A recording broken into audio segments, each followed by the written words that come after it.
आज सबसे पहले उस केस की फिक्र करते हैं जिसके केंद्र में बॉलीवुड के नवाब कहे जाने वाले सैफ अली खान हैं।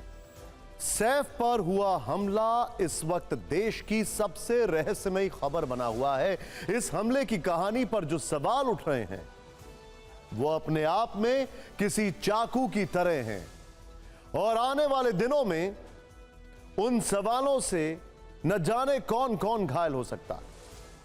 आज इस केस में कई बड़े डेवलपमेंट हुए हैं। सैफ से पहली बार पूछताछ हुई। सैफ के घर में पहले काम कर चुके एक नर्स ने कुछ ऐसी बातें बोली हैं जो सैफ और उनके परिवार को अच्छी नहीं लगेंगी और आज अदालत में आरोपी के वकील ने तस्वीरें लहराकर एक ऐसा सवाल उठाया जिससे यह केस 180 डिग्री पर घूम गया। इस कहानी में हर दिन कोई ऐसा किरदार सामने आ जाता है जो पूरा का पूरा स्क्रीन प्ले बदल कर रख देता है। आज इस कहानी में 3 ऐसे किरदार हैं जो अब तक सामने आई थ्योरी को घुमा रहे हैं। पहले किरदार है संदीप शरखाने जो आरोपी शरीफुल के वकील हैं। दूसरे हैं मोहम्मद रूहुल अमीन जो शरीफुल के पिता हैं और तीसरी हैं ललिता डिसिल्वा जो सैफ के बेटे तैमूर की पूर्व नर्स हैं। इन तीनों की ऑन कैमरा गवाही भी हम आपको सुनाएंगे और इस केस के हर पहलू, मिसिंग पहलू का विश्लेषण हम करने वाले हैं। मगर आज इस केस में क्या क्या डेवलपमेंट हुए हैं सबसे पहले यह देखते हैं। इस केस में गिरफ्तार किए गए आरोपी शरीफुल इस्लाम को पुलिस ने कोर्ट में पेश किया जहां उसे 5 दिन की पुलिस रिमांड में भेज दिया गया। कोर्ट में आरोपी के वकील ने बहस के दौरान कहा कि पुलिस ने जिस शख्स को गिरफ्तार किया है वो सीसीटीवी कैमरे में दिख ही नहीं रहा है। इसके अलावा इस केस में पहली बार सैफ अली खान का सवालों से सामना हुआ है। मुंबई पुलिस ने सैफ अली खान से 20 से ज्यादा सवाल पूछे जिनके बारे में आपको हम बताने वाले हैं। लेकिन उससे पहले आपको इस केस का आज का कोर्ट रूम ड्रामा वो बताते हैं। दरअसल शरीफुल की रिमांड पर सुनवाई के दौरान बांद्रा कोर्ट में आरोपी के वकील ने वही मुद्दा उठाया जो टीवी 9 भारतवर्ष लगातार उठा रहा था। शरीफुल के वकील संदीप शरखाने ने कोर्ट में 2 तस्वीरें दिखाई, एक शरीफुल की और दूसरी सीसीटीवी कैमरे में दिख रहे शख्स की। वकील ने दावा किया कि ये दोनों तस्वीरें अलग अलग लोगों की, ये जरा भी मैच नहीं हो रही हैं और पुलिस ने इस मामले में गलत शख्स को गिरफ्तार कर लिया। अब आपको उन 3 लोगों की गवाही सुनाते हैं जिनका थोड़ी देर पहले हमने जिक्र किया था। ये तीनों वो लोग हैं जो डायरेक्ट या इनडायरेक्ट किसी ना किसी तौर पर इस केस से जुड़े हुए हैं। अब यहां पर किसी का आरोपी शरीफुल से ताल्लुक है तो कोई सैफ अली खान से संबंध रखता है, मगर इन तीनों का सोचना बिल्कुल एक जैसा है और इन तीनों की ये गवाही इस केस में कई सवाल खड़े कर रही है। एक बार हमारी स्पेशल रिपोर्ट में इन तीनों की गवाही को ध्यान से सुनिए और खुद फैसला कीजिए कि सही कौन है और गलत कौन है।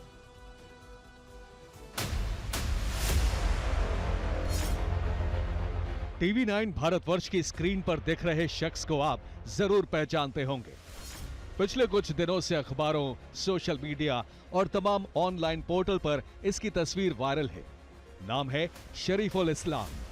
सैफ पर हमला करने के आरोप में यह शख्स पुलिस की गिरफ्त में है, मगर अब इस शख्स की गिरफ्तारी पर सवाल खड़े हो रहे हैं।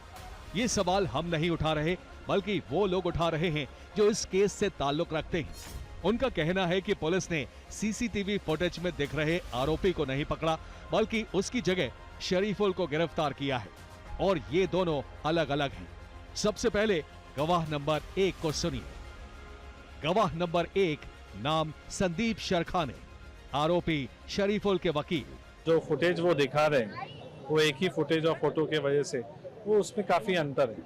तो आपको कहना उसने हमला नहीं किया?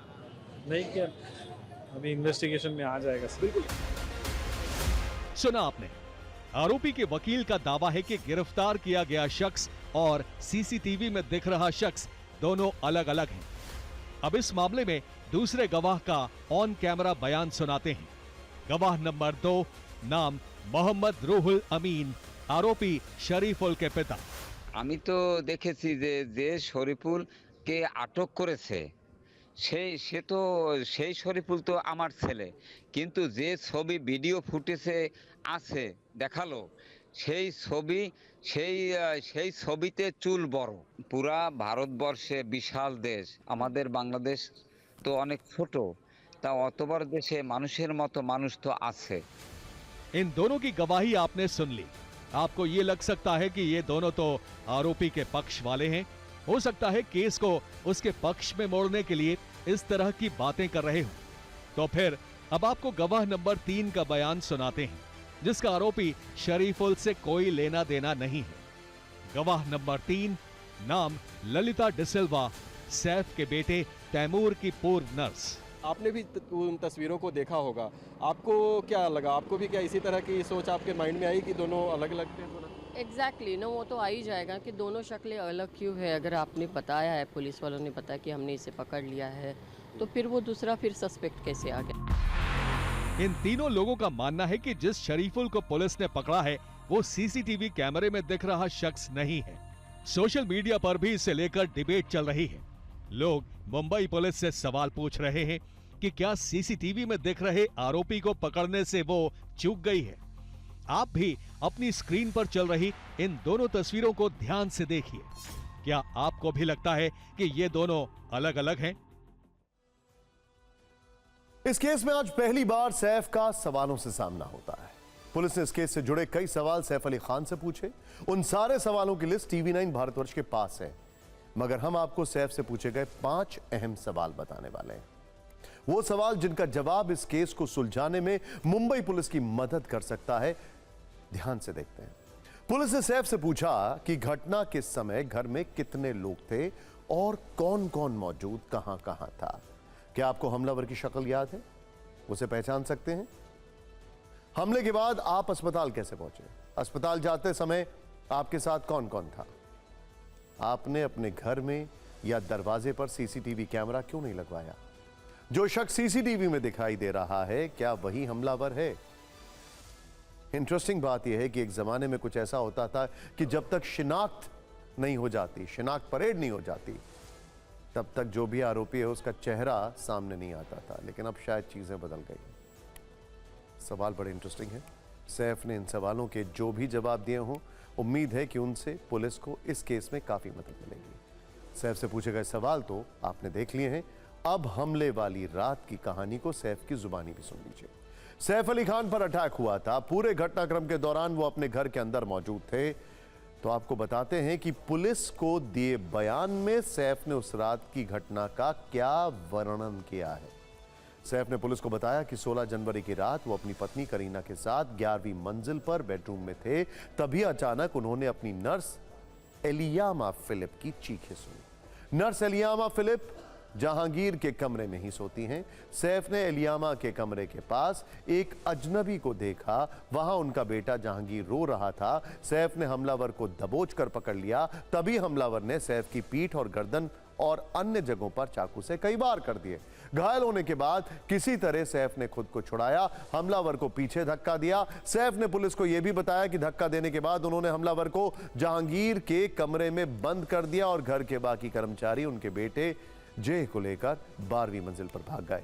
अब यहां से एक बड़ा सवाल यह है कि जब सैफ खुद कह रहे हैं कि हमलावर को कमरे में बंद कर दिया, तो फिर दरवाजा किसने खोला? वो हमलावर बाहर कैसे निकला? सैफ के घर से कैसे भाग निकला? क्या घर का कोई व्यक्ति इस केस में हमलावर से मिला हुआ है? हमने शुरू में ही आपसे कहा था, हर बार कुछ सवालों से पर्दा उठता है तो कई नए सवाल पैदा हो जाते हैं। इंटरेस्टिंग बात है कि क्या उस कमरे की एंट्री किसी शैफ्ट से होती है? क्या वो उस शैफ्ट से भागने में कामयाब रहा? क्योंकि ये एक ऐसी थ्योरी है जो पुलिस फ्लोट कर रही है। अब आपको पाकिस्तान की साजिश वाली नई सिटी ढाका लेकर चलते हैं। यकीन मानिए, यहां जो कुछ भी हो रहा है वो अब हमें हैरान नहीं कर रहा है। और इंडियन गवर्नमेंट और इंडियन फॉरेन अफेयर्स मिनिस्ट्री और इंडियन डिफेंस मिनिस्ट्री, वो इन दोनों की चालों से कम 10 कदम आगे चलते हैं। ये वक्त आने पर आपको पता लग जाएगा। खैर, हम आपको ढाका इसलिए लेकर चल रहे हैं क्योंकि यहां पर मोहम्मद यूनुस को ख्यात ISI के साथ मिलकर भारत विरोधी खेल खेलने में लग गए। यूनुस ने धूर्तता की सभी हदें पार कर दी। बहुत स्ट्रॉन्ग वर्ड है, लेकिन अब यूज करना जरूरी है। हमने कल इसी शो में आपको बताया था कि 1971 के बाद पहली बार ISI चीफ ढाका पहुंचे। वो 24 जनवरी तक बांग्लादेश के साथ मिलकर इंटेलिजेंस शेयरिंग नेटवर्क बनाने का काम करेंगे। लेकिन ये भारत के विरुद्ध पाकिस्तान बांग्लादेश की नापाक साजिश का एक छोटा सा ट्रेलर था, क्योंकि आईएसआई चीफ के ढाका दौरे पर आज सबसे बड़ा खुलासा यह है कि यूनुस पाकिस्तान के आईएसआई चीफ और उनकी टीम को सीक्रेट तरीके से रंगपुर लेकर गए थे। भारत की सुरक्षा के लिहाज से रंगपुर में आईएसआई चीफ का पहुंचना फिक्र की बात है, इसे हम डिकोड करने वाले हैं। लेकिन उससे पहले उन 4 पाकिस्तानी अधिकारियों का परिचय जो रंगपुर से दूरबीन लगाकर भारत की तरफ षड्यंत्र वाली नजरों से देख रहे थे और हम उन्हें सैटेलाइट से भी ट्रैक कर रहे थे। Yes, it's a fact. Dhaka में इन 4 पाकिस्तानी अधिकारियों की टीम को आईएसआई चीफ असीम मलिक लीड कर रहे थे। भारत को पता है। दूसरे अधिकारी का नाम मेजर जनरल शाहिद अमीर है। भारत को पता है शाहिद अमीर चीन में पाकिस्तान के मिलिट्री डिप्लोमेट रह चुके हैं। इन दोनों के अलावा पाकिस्तानी सेना के ब्रिगेडियर आलम आमिर रावान और मोहम्मद उस्मान जातीफ भी आईएसआई टीम में शामिल थे। ये चारों अधिकारी बांग्लादेश की सेना के quarter master general Mohammad Faizur Rahman के साथ रंगपुर में पहुंचे हुए थे। भारत को यह भी पता है, और लिख लीजिए एक पेपर पर, भारत को यह भी पता है कि वहां पर पाकिस्तान में ये लोग किससे इन टच हैं। We know it all. अब आपको मैप के जरिए दिखाते हैं कि बांग्लादेश में यह रंगपुर कहां पर स्थित है, भारत से कितना करीब है, और यहां पर आईएसआई चीफ का पहुंचना भारत के लिए कितने खतरे की बात है। इस मैप में एक तरफ बांग्लादेश आपको दिखाई दे रहा है, ऊपर चीन है और चीन के ठीक नीचे नेपाल और भूटान है, और एक पतली सी लाइन के बीच अगल बगल 2 बड़े ग्रीन एरिया भारत का हिस्सा है। रणनीतिक लिहाज से यह बहुत इंपॉर्टेंट हिस्सा है। यह सिलीगुड़ी कॉरिडोर है, इसे भारत का चिकन नेक कहते हैं, और इसके ठीक बगल में बांग्लादेश के हिस्से रंगपुर डिवीजन में पड़ता है, जहां पाकिस्तान की आईएसआई मौजूद है। अब सवाल यह है कि यूनुस ने अपनी सेना के अधिकारियों को आईएसआई अधिकारियों के साथ भारत के चिकन नेक के इतना करीब क्यों भेजा, और वहां क्या देखने समझने के लिए भेजा है। हमें मालूम है कि इन प्रश्नों का उत्तर भी आप जरूर जानना चाहेंगे, और इन सवालों का जवाब आपको चिकन नेक की अहमियत जानकर मिल सकता है। ध्यान से देखिए चिकन नेक पॉइंट या सिलीगुड़ी कॉरिडोर पश्चिम बंगाल में पड़ता है। इसे चिकन नेक इसलिए कहते हैं क्योंकि इसका आकार किसी मुर्गी की गर्दन जैसा दिखता है। चिकन नेक अपनी भौगोलिक स्थिति के कारण रणनीतिक लिहाज से बहुत महत्वपूर्ण है। इसकी वजह यह है कि यह कॉरिडोर बांग्लादेश, नेपाल, भूटान और चीन से घिरा हुआ है। इस कॉरिडोर की लंबाई 60 किलोमीटर है और यह कॉरिडोर करीब 20 किलोमीटर चौड़ा है। यह कॉरिडोर भारत के उत्तर पूर्वी राज्यों को मुख्य भूमि से जोड़ने का एकमात्र रास्ता है। भारत और पूर्वोत्तर राज्यों के बीच एकमात्र रेलवे फ्रंट लाइन भी यहां पर मौजूद है। वास्तविक नियंत्रण रेखा यानी एलएसी के मास, सड़क मार्ग और रेलवे दोनों ही सिलीगुड़ी कॉरिडोर से जुड़े हुए हैं, यानी एलएसी तक सेना की ट्रांसपोर्ट जरूरतें भी इसी कॉरिडोर के जरिए पूरी होती हैं। अब सोचिए कि अगर यह चिकन नेक पॉइंट कट जाए तो क्या होगा। पूर्वोत्तर के सभी राज्य भारत से पूरी तरह अलग हो जाएंगे। वहां की 5 करोड़ लोगों की भारतीय आबादी पर खतरा मंडराने लगेगा, और एलएसी की रक्षा कर रही भारतीय सेना जमीनी रास्ते से अपनी सभी जरूरतों से वंचित रह जाएगी। पाकिस्तान इसी फिराक में है। जानकार मानते हैं कि पाकिस्तान ऐसा चीन के इशारे पर कर रहा है। कुछ महीने पहले खुफिया रिपोर्ट आई थी कि पिछले कुछ वर्षों में बांग्लादेश के उत्तर में सिलीगुड़ी कॉरिडोर के पास के इलाकों में चीनी गतिविधियां काफी बढ़ी हैं। चीन की मंशा है कि वो बांग्लादेश के जरिए भारत के पूर्वोत्तर के हिस्सों को अलग कर पाए और बेल्ट एंड रोड इनिशिएटिव यानी बीआरआई प्रोजेक्ट को जरिए बंगाल की खाड़ी से हिंद महासागर तक जाने का रास्ता साफ कर पाए। शी जिनपिंग ने इसी सिलसिले में वर्ष 2016 में बांग्लादेश का दौरा किया। बीआरआई प्रोजेक्ट के तहत बांग्लादेश में $38 अरब का निवेश किया। एक रिपोर्ट के मुताबिक तब से लेकर आज तक चीन ने बांग्लादेश में 12 रोड, 21 ब्रिज और 27 पावर प्लांट बनाए हैं। 700 से ज्यादा चीनी कंपनियां बांग्लादेश में ऑपरेट कर रही हैं। बांग्लादेश पर चीन का $6 बिलियन का कर्ज भी है। तो क्या यूनुस चीन का यह कर्ज उतारने के लिए ही भारत के चिकन नेक के विरुद्ध नापाक साजिशें रच रहे हैं? क्या इसीलिए वो आईएसआई अधिकारियों को चिकन नेक के इतना करीब लेकर गए? भारत, पाकिस्तान और बांग्लादेश की इस साजिश पर क्या सोच है? भारतीय विदेश मंत्रालय के प्रवक्ता रणदीप जायसवाल ने आज इसका जवाब दिया और कहा कि बांग्लादेश में आईएसआई अफसरों की मौजूदगी और गतिविधियों पर भारत की कड़ी नजर है और सुरक्षा के लिए हमें जो भी जरूरी कदम उठाने होंगे वो हम उठाएंगे।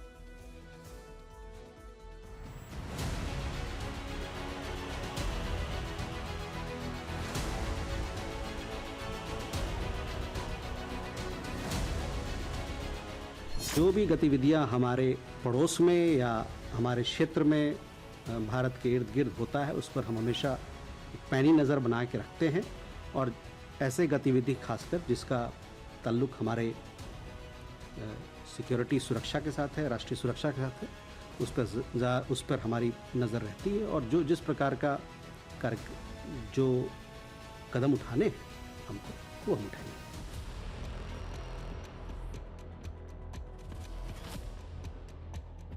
यूनुस सरकार नहीं है, इनको जो ये तो सिर्फ एक ये समझ लीजिए कठपुतली है और जो है ये डमी सरकार है और मेन जो इसके पीछे ब्रेन चल रहा है, जो पूरे इसको कमांड कर रहा है, वो पूरी तरह से पाकिस्तान और चाइना है।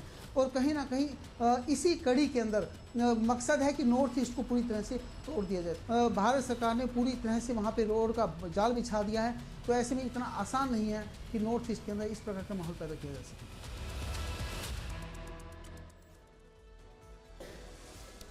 मोहम्मद यूनुस अपने देश के लिए और अपने लिए गड्ढा खोद रहे हैं, ये एक बहुत बड़ा फैक्ट है। पाकिस्तान जिसके साथ मिलता है उसको बर्बाद कर देता है। अमेरिका के साथ मिला, अमेरिका के सारे इंटरेस्ट साउथ एशिया में खराब कर दिए, पाकिस्तान कुछ नहीं मदद कर पाया। चाइना के साथ मिला तो जितना भी प्रोजेक्ट है बलोच में, अब चाइना खुद पाकिस्तान के सामने खड़ा हो चुका है, विरोध कर रहा है कि ये सब क्या कर रहे हो। अब बारी बांग्लादेश की है। मोहम्मद यूनुस अपने लिए गड्ढा खोद रहे हैं और हालांकि उम्र के वो ऐसे पड़ाव पर हैं जहां पर यह गड्ढा खोदना उनके लिए वाकई में भारी पड़ सकता है, ऐसा कई विशेषज्ञ कहते हैं। वैसे एक बिग अपडेट आपको भारत चीन रिश्तों पर भी दे देते हैं। भारत के विदेश सचिव विक्रम मिस्री चीन दौरे पर जाने वाले हैं। 26 और 27 जनवरी को बीजिंग में रहेंगे। वहां पर वो चीन के उप विदेश मंत्री सुन वीडोंग से मुलाकात करेंगे। आज विदेश मंत्रालय ने उनकी इस यात्रा के बारे में जानकारी दी है। बताया है कि भारतीय विदेश सचिव इस दौरान चीन के साथ राजनीतिक, आर्थिक और सांस्कृतिक रिश्तों को मजबूत करने पर बातचीत करेंगे। कैलाश मानसरोवर यात्रा फिर से शुरू करना इस मीटिंग का सबसे बड़ा एजेंडा हो सकता है। सीमा पार नदियों के बारे में डेटा साझा करना और सीमा व्यापार को बढ़ावा देना भी बातचीत के मुख्य मुद्दे होंगे। भारत और चीन में एक और जरूरी मुद्दे पर बात होगी। ये मुद्दा सीधी उड़ान की मांग से जुड़ा है। चीन से मशीनरी और दूसरे उपकरण का आयात करने वाली भारतीय कंपनियों को चीन के इंजीनियरों की जरूरत है, लेकिन उन्हें वीजा नहीं मिल पा रहा है। वहीं भारतीय उद्योग जगत की तरफ से दोनों देशों के अलग अलग शहरों के बीच सीधी उड़ान सेवा को फिर से शुरू करने की भी मांग लगातार उठाई जा रही है। माना जा रहा है कि विदेश सचिव इस मुद्दे पर चीन से बात कर सकते हैं। भारत चीन के बीच LAC विवाद सुलझाने पर पिछले वर्ष ही समझौता हुआ और अब यह नया कदम दोनों देशों के तनावपूर्ण रिश्तों में जमी एक और बर्फ पिघलाने जैसा होगा। इंटरेस्टिंग बात यह है कि चाइना के ऊपर बहुत दबाव है अभी। क्यों? भारत का मिरर डिप्लॉयमेंट एक तरफ है LAC पर, दूसरी तरफ रशिया की तरफ से चाइना के ऊपर दबाव है। ऐसी कई खबरें रशिया के ओपन सोर्स इंटेल में आ चुकी हैं कि रशिया चाहता है कि चाइना भारत से अच्छे संबंध बनाए। वैसे इस खबर को आप अमेरिका के एंगल से भी देख सकते हैं। राष्ट्रपति ट्रंप जहां एक तरफ ब्रिक्स देशों पर भारी टैरिफ लगाने की धमकी दे रहे हैं, ऐसे में भारत चीन के बीच होने वाली ये मुलाकात ग्लोबल फिक्र के लिहाज से बहुत मायने रखती है। अगली बड़ी खबर, अब फिक्र की पॉलिटिकल फाइल खोलते हैं। शुरुआत सबसे हंगामेदार खबर से, जिसके केंद्र में है वक्फ बिल और उस पर विमर्श के लिए बनी JPC। आज उसकी बैठक हुई जिसमें नारेबाजी, एक्शन और रिएक्शन सब दिखा। पहले भी हो चुका है। वैसे भी जब से JPC यानी जॉइंट पार्लियामेंट्री कमेटी बनी है, तब से ये समाधान से ज्यादा अपने सदस्यों के बीच संग्राम को लेकर सुर्खियों में है। कैरेक्टर लगभग यही रहते हैं, जैसे ये साझा संग्राम समिति है। आज भी हंगामे की परंपरा कायम रही। पक्ष और विपक्ष के सदस्य बैठक के लिए पहुंचे, चर्चा के बजाय आपस में ही उलझ गए। तू मैंने का लेवल इतना बढ़ गया कि मार्शल बुलाने पड़ गए। कुछ तमतपाए विपक्षी सांसद बाहर निकल आए और अब इस एक्शन का रिएक्शन तो होना ही था। लिहाजा 10 विपक्षी सांसदों को निलंबित कर दिया गया। इनमें असदुद्दीन ओवैसी, इमरान मसूद, कल्याण बनर्जी, अरविंद सावंत और A राजा जैसे सदस्य शामिल हैं। इन्हें निलंबित करने का प्रस्ताव BJP सांसद निशिकांत दुबे लेकर आए, जिसे कमेटी के चेयरमैन जगदम्बिका पाल ने स्वीकार कर लिया। सरकारी पक्ष ने एक्शन लिया तो विपक्ष भड़क गया। JPC अध्यक्ष पर कई आरोप लगाए। उन्होंने कहा कि रिपोर्ट तैयार करने से पहले खंड दर खंड संशोधन पर चर्चा के लिए 24-25 जनवरी की तारीख तय की गई थी, लेकिन गुरुवार देर रात तारीख बदलकर 27 जनवरी कर दी गई। विपक्षी सांसदों ने दलील दी कि बैठक की तारीख 27 जनवरी की जगह 31 जनवरी कर दी जाए। उस दिन से बजट सत्र भी शुरू हो रहा है, ऐसे में वो दिल्ली में ही रहेंगे और बीच में उन्हें अपना क्षेत्र छोड़कर नहीं आना पड़ेगा। लेकिन JPC अध्यक्ष इसके लिए तैयार नहीं हुए। सूत्रों के मुताबिक उन्होंने कहा कि रिपोर्ट सौंपनी है, इसलिए तारीख नहीं बढ़ा सकते। इस पर उनकी बहस शुरू हुई। विपक्ष के सदस्यों ने आरोप लगाया किया कि उनसे मशवरा किए बिना अचानक रात को मीटिंग का एजेंडा बदल गया और संशोधन पर चर्चा की तय तारीख आगे बढ़ा दी गई। अब सवाल है कि जब पहले से तिथि तय थी तो ये आगे क्यों बढ़ी? सूत्र बता रहे हैं कि आज मीरवाइज उमर फारूक के नेतृत्व में कश्मीर के मुस्लिम स्कॉलर्स को समिति के सामने बात रखने का मौका दिया गया। यह निर्णय कल रात को लिया गया, इसीलिए तारीख बदली गई। इसका साइड इफेक्ट जेपीसी की मीटिंग में दिखा। अब विपक्ष के निलंबित सांसदों ने जेपीसी अध्यक्ष के खिलाफ लोकसभा स्पीकर को पत्र लिखकर शिकायत की, उनसे 27 जनवरी की मीटिंग स्थगित करने की मांग की। विपक्ष का आरोप है कि जेपीसी अध्यक्ष कार्रवाई में बिना विवेक का इस्तेमाल किए तेजी ला गए।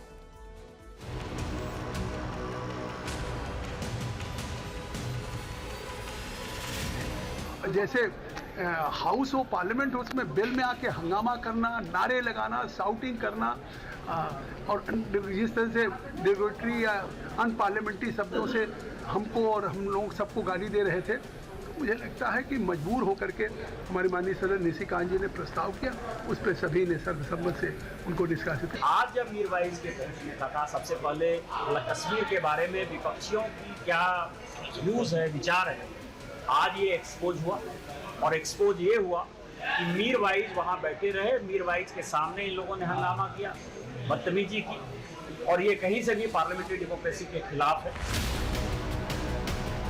बीजेपी का एमपी तो सोच रहा है वो सब बहुत बड़ा हो गया, जो इमर्जी वो बोल देते हैं हम लोग को। अभी जो चल रहा है अंदर में वो तो इमरजेंसी चल रहा है, अनडिक्लेयर्ड इमरजेंसी प्रोसीडिंग चल रहा है। जब इतनी बातें हो गई तो जरा दिल्ली चुनाव की चर्चा भी कर लेते हैं। दिल्ली के दंगल में आपने आम आदमी पार्टी और बीजेपी के बड़े चेहरों को प्रचार करते देखा होगा। दोनों दल अपनी फौज उतार चुके हैं, लेकिन क्या आपको राहुल गांधी, प्रियंका गांधी या मल्लिकार्जुन खड़गे कहीं भी नजर आ रहे हैं? अगर आप दिमाग पर जोर डालेंगे तो आपको मकर संक्रांति की तस्वीरें याद आ सकती हैं। राहुल गांधी उस दिन रिठाला में पूर्वांचल के लोगों के साथ दही चूड़ा खाते नजर आए थे, लोगों से बात करते और उनकी समस्याएं सुनते दिखे। वो अरविंद केजरीवाल के खिलाफ काफी आक्रामक थे, ऐसा लगा कि कांग्रेस चुनाव में पूरा दम लगा देगी। सीलमपुर की रैली के अगले ही दिन वो रिठाला में भी थे, लेकिन उसके बाद दिल्ली के किसी इलाके में वो कहीं नहीं दिखे। आज भी मादीपुर में उनकी रैली थी, लेकिन कहा गया कि वो स्वास्थ्य कारणों से नहीं जा पाएंगे। उनकी कई रैलियां स्वास्थ्य के आधार पर पहले भी रद्द हो चुकी हैं। राहुल तो छोड़िए, उनकी बहन प्रियंका गांधी भी दिल्ली के प्रचार में दूर दूर तक नजर नहीं आ रही, जबकि बाकी दल पूरी ताकत से भिड़े हैं। अब तक तो यही दिख रहा है कि गांधी परिवार दिल्ली में प्रचार से बच के चल रहा है। आखिर ऐसा क्यों है? दिल्ली कांग्रेस केजरीवाल पर आक्रामक है, लेकिन आलाकमान का अब तक दूरी बनाना संयोग है या प्रयोग? क्योंकि केजरीवाल और आतिशी के खिलाफ राहुल प्रियंका के कार्यक्रम तैयार हो चुके थे। हमारे संवाददाता कुमार विक्रांत को सूत्रों से एक्सक्लूसिव जानकारी मिली है। सूत्रों के मुताबिक दिल्ली को लेकर कांग्रेस उलझन में है। पार्टी को ऐसा लगता है कि अगर गांधी परिवार समेत कांग्रेस की तरफ से पूरी ताकत झोंकने पर भी केजरीवाल सत्ता में लौटे तो फजीहत हो सकती है। अगर कांग्रेस के वोट काटने के चलते बीजेपी की सरकार बनी तो इंडिया गठबंधन में बीजेपी के खिलाफ एकजुटता पर सवाल उठेंगे। वैसे भी गठबंधन के ज्यादातर दल केजरीवाल के साथ खड़े हो गए हैं, तो क्या इसीलिए गांधी परिवार दूरी बनाकर चल रहा है? वैसे तो प्रचार के लिए अभी 10 दिन का समय बाकी। ऐसे में कांग्रेस आलाकमान आखिरी हफ्ते में किस करवट रुक ले, इसका शायद दिल्ली कांग्रेस को भी हिस्सा है। ये सवाल बीजेपी उठा रही है, ये सवाल कांग्रेस के अंदर कोई संशय नहीं है इसको लेकर। कांग्रेस पूरी ईमानदारी से, पूरे पुरजोर तरीके से आम आदमी पार्टी के खिलाफ चुनाव लड़ रही है। राहुल जी के अलावा प्रियंका जी और खड़गे जी हमारा शीर्ष नेतृत्व है। आने वाले दिनों में आपको उनकी तमाम रैलियां दिखेंगी। आपने देखा होगा शोले पिक्चर में एक डायलॉग था कि माँ बच्चे को कहती थी बेटा सो जाओ नहीं तो गब्बर सिंह आ जाएगा। तो ये वही है कि कांग्रेस को वोट मत दो आम आदमी जीत जाएगी, या कांग्रेस को वोट मत दो बीजेपी जीत जाएगी। केवल ये डराने धमकाने की बात है, और दिल्ली की जनता तय कर चुकी है कि कांग्रेस को वोट देगी। अब वो खबर जो देश के हजारों छात्रों और अभिभावकों की फिक्र बढ़ाने वाली है, उनके सपने टूटने वाले हैं। जिन संस्थानों में तैयारी के दम पर वो अपने ख्वाब पूरे करते हैं, वही अब उनको धोखा दे गए। हम बात कर रहे हैं IIT-JEE जैसी कठिन परीक्षा की तैयारी करवाने वाले कोचिंग संस्थान, जिसका बहुत नाम हुआ करता था, FIITJEE की, जिसकी गिनती देश के नामी गिरामी कोचिंग संस्थानों में थी। यहां पढ़ने के लिए छात्रों को लाखों की मोटी फीस भरनी होती थी। FIITJEE में पढ़ना बच्चों का सपना होता था, बल्कि IIT-JEE से पहले FIITJEE का एंट्रेंस एग्जाम होता था। लेकिन आज ये खबर आई है कि इस ग्रुप के कई सेंटरों पर ताला लग गया, वो भी IIT-JEE परीक्षा के बीच। फिटजी ने दिल्ली और उत्तर प्रदेश के कई शहरों में अपने सेंटर बंद कर दिए। कहा जा रहा है कि टीचरों को कई महीने से वेतन नहीं मिला, इसीलिए उन्हें संस्थान छोड़ दिया। संस्थान छोड़ने वाले टीचरों की संख्या इतनी ज्यादा थी कि कई केंद्रों पर फिटजी को ताले लगाने पड़ गए। इस कोचिंग सेंटर पर टीचरों की सैलरी सालाना 15 लाख से लेकर 2 करोड़ तक है। आरोप लग रहे हैं कि फिटजी अपने फंड को दूसरे बिजनेस में भी निवेश कर रहा है। कहा जा रहा है कि इसी वजह से वित्तीय संकट खड़ा हुआ और कोचिंग सेंटर में अपने निवेशकों और टीचरों को इस संस्थान ने धोखा दे दिया। देश के 41 शहरों में फिटजी के 72 केंद्र हैं, जिनमें 300 कर्मचारी काम करते हैं। फिटजी पर ताला लगने की खबर के बाद दिल्ली एनसीआर में पेरेंट्स का गुस्सा भड़क गया है। नोएडा और गाजियाबाद के कुछ लोगों ने कोचिंग सेंटर के खिलाफ मुकदमा भी दर्ज कराया है। उनका कहना है कि उन्होंने 3 लाख से भी ज्यादा अपने बच्चों की पढ़ाई के लिए पैसे दिए, उनके पैसे वापस किए जाए।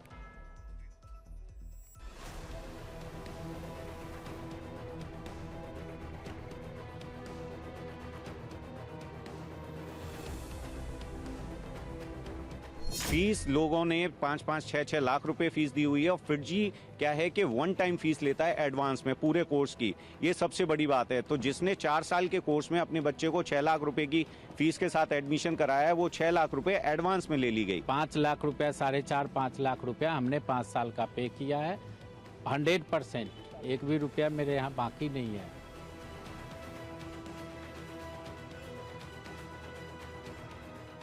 मे बी अराउंड 5 लाख रुपीस दे चुके हैं और सारा एक ही साथ दे दिया था, बिकॉज ये 32 साल का ऑर्गेनाइजेशन है। अगर ये ऐसा फ्रॉडुलेंस कर सकता है तो मतलब it is beyond expectation. Centre head अपने सारे रिस्पॉन्सिबिलिटी से सीधे बिल्कुल पल्ला झाड़ रहा है, कह रहे कि मैं क्या करूं, आपने तो फिटजी को पेमेंट दिया है। 1 साल से हमारी मतलब टीचर का मैसेज आया था ग्रुप पे कि 1 साल से हमारी फी वो नहीं दे, सैलरी नहीं दे रहे हैं फिटजी वाले, तो हम बंद करके हम आकाश में शिफ्ट हो रहे हैं। तो अगर आपको आना है तो आकाश में आ जाओ। फिर आकाश का एड्रेस वगैरह दिया था, मैसेज भेजा था। मतलब लोग कह रहे हैं फिटजी इतना अनफिटजी क्यों हो गया। अब आपको अमेरिका लेकर चलते हैं, जहां पर ट्रंप ऐसा फैसला लाए कि जज का सिर भी चकराए। आपको शायद जानकारी होगी कि ट्रंप ने राष्ट्रपति बनते ही अमेरिका में जनजात नागरिकता कानून को खत्म कर दिया था। 30 दिन के अंदर फैसला लागू करने का आदेश जारी किया था। इसके लिए 19 फरवरी की डेडलाइन तय की थी और 20 फरवरी से यह कानून पूरे अमेरिका में लागू होने वाला था। इस फैसले से उन अप्रवासी लोगों की फिक्र बहुत बढ़ गई थी जो अमेरिका में बच्चे के जन्म से वहां की नागरिकता पाने का सपना देख रहे थे। लेकिन ऐसे लोगों को अमेरिका की फेडरल कोर्ट से अब जाकर राहत मिली है, क्योंकि कोर्ट ने राष्ट्रपति ट्रंप के उसी जनजात नागरिकता अधिकार को खत्म करने के फैसले पर 14 दिनों के लिए रोक लगा दी है। कोर्ट के जज जॉन कैफनॉर ने यह फैसला 4 डेमोक्रेटिक शासित राज्य वॉशिंगटन, अराइजोना, इलिनॉय और ओरेगॉन की एक याचिका पर सुनाया है। सबसे बड़ी बात यह है कि बहस के दौरान जज ने जस्टिस डिपार्टमेंट के वकील को भी टोकते हुए कहा कि मेरा दिमाग ये सुनकर चकरा रहा है कि ट्रंप का यह आदेश संवैधानिक है। जज ने यह भी कहा कि वो 4 दशकों से बेंच पर हैं और ऐसा कोई दूसरा मामला उन्हें याद नहीं आता, इसीलिए साफ तौर पर असंवैधानिक आदेश। खैर,